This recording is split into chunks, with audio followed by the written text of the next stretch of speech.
चमली ओझा को लेकिन जो घटना बर्तमान सारा ओडिशा को आच्छादित कर रखी से घटना ही न था ये तो वीडियो ऑफिस जाते जो सरपंच भाव में अभियोग सीधा सड़क से अभियोग आगुरी मुख्यमंत्री देखते राज्यपाल को से मुख्यमंत्री सीधा सड़क जाते वीडियो जदि से मुख्यमंत्री वार्ता यदि अधिकारी मैंने से वार्ता को नौ था जो घटना घटला महाकाल पड़ा घटना था मोहन चरण माझी सरकार 2 वर्ष पूर्ण होती 2 वर्ष पूर्ति उपलक्षे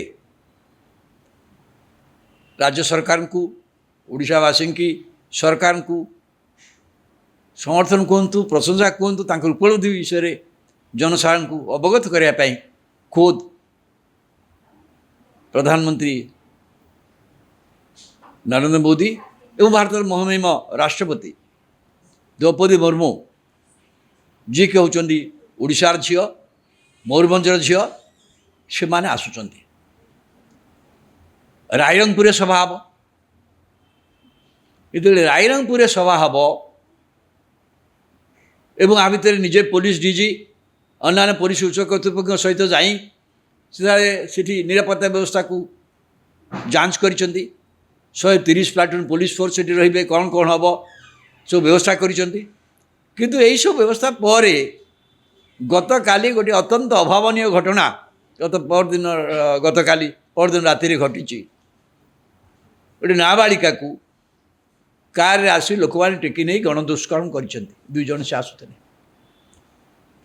यहाँ रायरंगपुर अंचल जोटी प्रधानमंत्री आसवे राष्ट्रपति आसवे से प्रस्तुत चली से समय कथा घटुची यहीटा स्पष्ट सूचई दौची राज्य में आईन श्रृंखला अवस्था स्वाभाविक ना ए बहुड़े प्रश्न सबुआड़े प्रतिदिन घटुची ए संक्रांत विरोधी दल गणमाध्यम जहाँ कहते सेगुड़ केते सत्य एवं भयंकर ता रायरंगपुर घटना मध्य जना पड़ी आपन कौन तार जवाब देवे निजे प्रधानमंत्री आसुचंती मोहन माझी 2 वर्ष पूर्ति उपलक्षे जो सांबादिक सम्मेलन करते से कहले सबुठ बड़ उपलब्धि से लोकंर मुख्यमंत्री भाव में लोक को भेटुंट पूर्व सरकार लोक को मुख्यमंत्री के लोक मैंने भेटी पार नथिले से लोक मान जो भेटुंट आपन जानते मुख्यमंत्री प्रति सोमवार ना जो छुट्टी थाए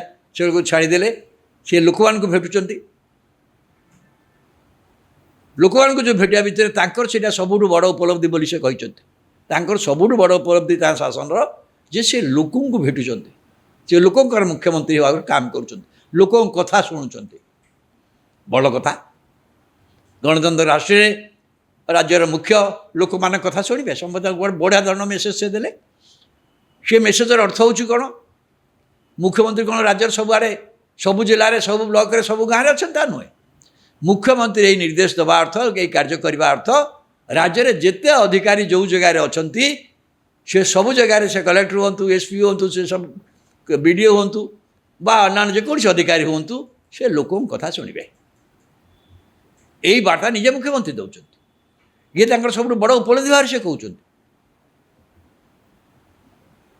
एवं राज्यर आईन श्रृंखला व्यवस्था घर विभाग हाथ में अच्छी कि आईन श्रृंखला व्यवस्था क्रम अवनति नहीं से कहते तागिद करुँच आईपीएस अफिसर मान को विभिन्न जिला दायित्व दौरान तापर मत गोटे पर गोटे घटना घटी जमी कहली रायरंगपुर कि ता भीतर मुख्यमंत्री जो कहते संवेदना से एत संवेदनशील लोक कथा शुणे शुणुंट एवं सहीटा सब बड़ उपलब्धि सी कहते से सरकार अधिकारी मैंने से संवेदनशील देखु ना केमती आपन से घटना ओडिशार अधिकारी मान भितर था ताल जो कथा चमेली सरपंच चमेली को नहीं चमेली ओझा को लेकिन जो घटना बर्तमान सारा ओडिशा को आच्छादित कर रखी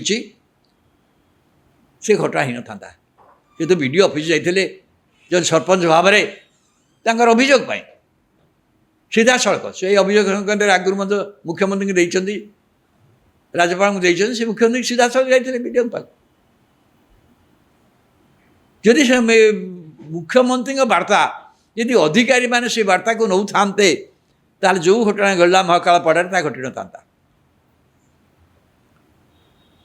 କାରଣ ବହକାଳ ପଡ଼ାର ଘଟଣା ଭଳି ଆପଣ ଦେଖିଲେ ଜାଣିପାରିବେ ଅଧିକାରୀମାନେ କେଉଁ ପ୍ରକାର ମନୋଭାବ ନେଇଛନ୍ତି, ଲୋକମାନଙ୍କ ପ୍ରତି କି ଆଭିମୁଖ୍ୟ ନେଇଛନ୍ତି।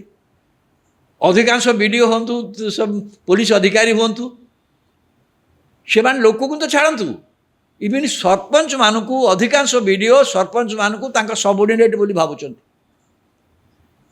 ସତେ ସେମାନେ ତାଙ୍କର ସବଅର୍ଡିନେଟ୍। ପୋଲିସ ଅଧିକାରୀ ମଧ୍ୟ ସେଇଆ, ସରପଞ୍ଚଟା କ'ଣ କରିବ ଏହା ଭାବୁଛନ୍ତି। କିନ୍ତୁ ସରପଞ୍ଚ ଗୋଟେ ଲୋକପ୍ରତିନିଧି, ସିଏ କାହାର ସବଅର୍ଡିନେଟ୍ ନୁହଁ, ଲୋକମାନଙ୍କ ଦ୍ୱାରା ନିର୍ବାଚିତ ହେଉଥିବା ଲୋକ। କିନ୍ତୁ ତା କଥା ଆପଣ ନ ଶୁଣିବେ, ତା କଥା ପ୍ରଶ୍ନର ଜବାବ ନ ଦେବେ, ତା ଲୋକ କଥା ଆପଣ କ'ଣ ଶୁଣିବେ?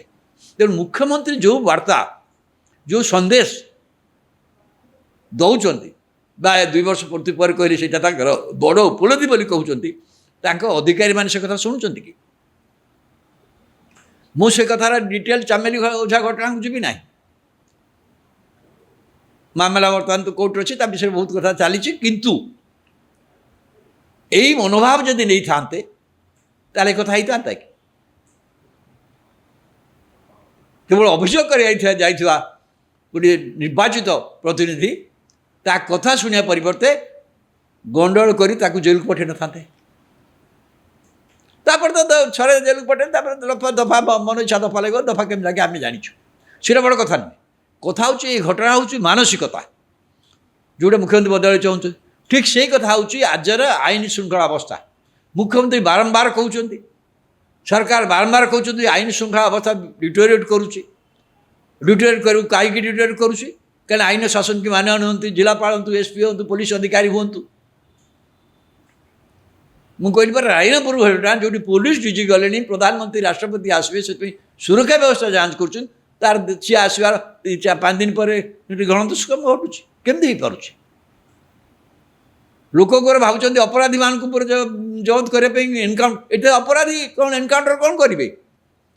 ଡିଜି କହିଲେ ଏନକାଉଣ୍ଟର କରିଦେବ, ଏଇଟା ଏନକାଉଣ୍ଟର କ'ଣ ହେବ? ଦେଖନ୍ତୁ, ତେଣୁ ଏଇ ଯେଉଁ ଲୋକମାନଙ୍କ ଭିତରେ ପୋଲିସ ବ୍ୟବସ୍ଥା, ଶାସନ ବ୍ୟବସ୍ଥା, ଆଇନର ଶାସନ ବ୍ୟବସ୍ଥା ପ୍ରତି ଯେଉଁ ମର୍ଯ୍ୟାଦା, ସେଇଟା ରାଜ୍ୟରେ ଆସୁନାହିଁ।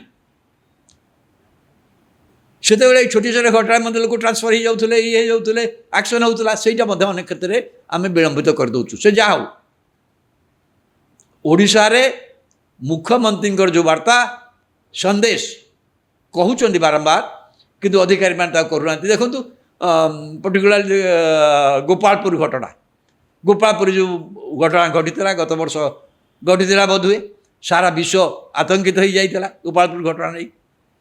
ସେଥିରେ ସବୁ ଚାର୍ଜସିଟ୍ ହେଲା, ସମସ୍ତେ ଗିରଫ ହୋଇସାରିଥିଲେ, ଚାର୍ଜସିଟ୍ ଚାଲିଛି, ମାମଲା ଚାଲିଛି, କିନ୍ତୁ ମାମଲା ଫଇସଲା ହେଇପାରୁନି।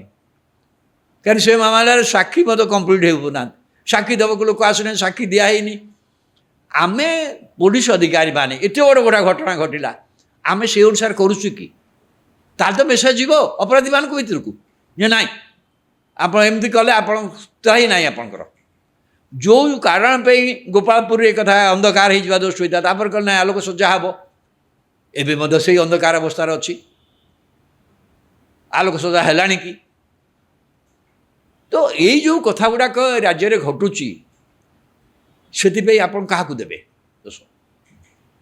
ମୁଁ କହିଲି ପ୍ରଥମ କଥା ହେଉଛି ମୁଖ୍ୟମନ୍ତ୍ରୀ ଯେଉଁଭଳି ଭାବରେ 2 ବର୍ଷ ପୂର୍ତ୍ତି ଉପଲକ୍ଷେ ସାମ୍ବାଦିକ ସମ୍ମିଳନୀରେ ଯେଉଁ ଦାବି କରିଛନ୍ତି, ଅନେକ କ୍ଷେତ୍ରରେ ତାଙ୍କର ଯେଉଁ ବିକାଶ ନେଇ ଯେଉଁ କଥା କହିଛନ୍ତି, ଏତେ ପୁଞ୍ଜି ଆସୁଛି, ଅମୁକ ଆସିବ, ସମୁକ ଆସିବ, ସିଏ ଗୋଟାଏ କଥା। କିନ୍ତୁ ଅସଲ କଥା ଗଣତନ୍ତ୍ରରେ ହେଉଛି ଲୋକମାନେ ଉପଲବ୍ଧି କରିବା ଯେ ରାଜ୍ୟରେ ଶାସନ ବ୍ୟବସ୍ଥା ଠିକ୍ ଭାବରେ ଚାଲୁଛି ଏବଂ ସରକାର ଲୋକଙ୍କ ପ୍ରତି ସମ୍ବେଦନଶୀଳ। ଏକଥା ଆଦିବାସୀମାନେ ରାସ୍ତାକୁ ଆସୁଛନ୍ତି, ପାଣି ପାଇଁ ଲୋକ ରାସ୍ତାକୁ ଆସୁଛନ୍ତି, ବ୍ଲକେଟ୍ ହେଉଛି। ଏଇ ଯେଉଁ କଥା ଗୁଡ଼ାକ ତୁରନ୍ତ ଯେଉଁ ଫଇସଲା କରିବାର ଯେଉଁ ବ୍ୟବସ୍ଥା ଅଧିକାରୀମାନେ ଶୁଣିବା କଥା, ତାହାକୁ ଶୁଣୁନାହାନ୍ତି। ସେଇଥିପାଇଁ ନେଇକି ଅନେକ ଜାଗାରେ ଆଇନ ଶୃଙ୍ଖଳା, ଅନେକ ଜାଗାରେ ଆଇନ ଶୃଙ୍ଖଳାର ଦେଖିବେ ମୂଳ କାରଣ ଦେଖିବେ ବାଲିଅନ୍ତାଠୁ ଆରମ୍ଭ କରିକି ମହାକାଳପଡ଼ା ପର୍ଯ୍ୟନ୍ତ ବା ଯେକୌଣସି ଅଞ୍ଚଳର ଯେକୌଣସି ଘଟଣା ଘଟୁଛି, ଆପଣ ଦେଖିବେ ପୋଲିସ ଅଧିକାରୀଙ୍କ ଭୂମିକା ମଧ୍ୟ ବହୁତ ସାଂଘାତିକ ହେଉଛି। ବାଲିଅନ୍ତା ଘଟଣା, ସବୁ ଘଟଣା ଦାମ ପଡ଼ୁଛି।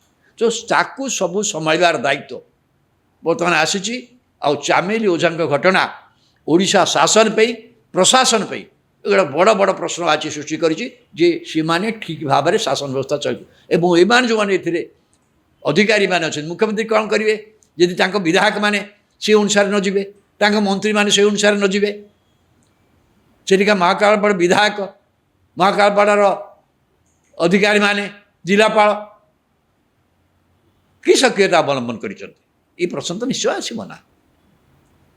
ମୋର ଭାବୁଛି ଯେ ଗୋଟେ ସମୟ ଆସିଛି ରାଜ୍ୟରେ ଶାସନ ବ୍ୟବସ୍ଥାକୁ କ୍ରିୟାଶୀଳ କରିବା ପାଇଁ, ଲୋକମାନଙ୍କ ପାଇଁ ଶାସନ ବ୍ୟବସ୍ଥା କରିବା ପାଇଁ ଯାହା ଦରକାର କରାଯିବା ଦରକାର, ଏବଂ ସେ ଦିଗରେ ମୁଖ୍ୟମନ୍ତ୍ରୀ ଯାହା ଚାହୁଁଛନ୍ତି ସେ ଅନୁସାରେ ନ ହେଉଥିବାରୁ ଆଇନ ଶୃଙ୍ଖଳା ଅବସ୍ଥାକୁ ସରକାର ନିୟନ୍ତ୍ରଣ କରିପାରୁନାହାନ୍ତି ଏବଂ ଗୋଟିଏ ପରେ ଗୋଟିଏ ଘଟଣା ଘଟୁଛି। ଭାବୁଛି ରାଇରଙ୍ଗପୁର ଘଟଣାଟା ବର୍ତ୍ତମାନ ପୁଣି ଥରେ ଓଡ଼ିଶା ପୋଲିସ ପ୍ରଶାସନ ଭିତରେ ପୁଣି ଗୁଡ଼ା ମୁଣ୍ଡ ବଥାର କାରଣ ହେବ ଯେ ପ୍ରଧାନମନ୍ତ୍ରୀ ରାଷ୍ଟ୍ରପତି ଆସିବା ପୂର୍ବରୁ ରାଜ୍ୟରେ ଆଇନ ଶୃଙ୍ଖଳା ଅବସ୍ଥା ତୁତ ଅବନତି ସମ୍ପର୍କରେ ଯେଉଁ ସାଧାରଣ ଆଲୋଚନା ହେଉଛି ସେଇଟା ବର୍ତ୍ତମାନ ସର୍ବୋଚ୍ଚ ସ୍ତରର ଦୃଷ୍ଟି ଆକର୍ଷଣ କରିବ।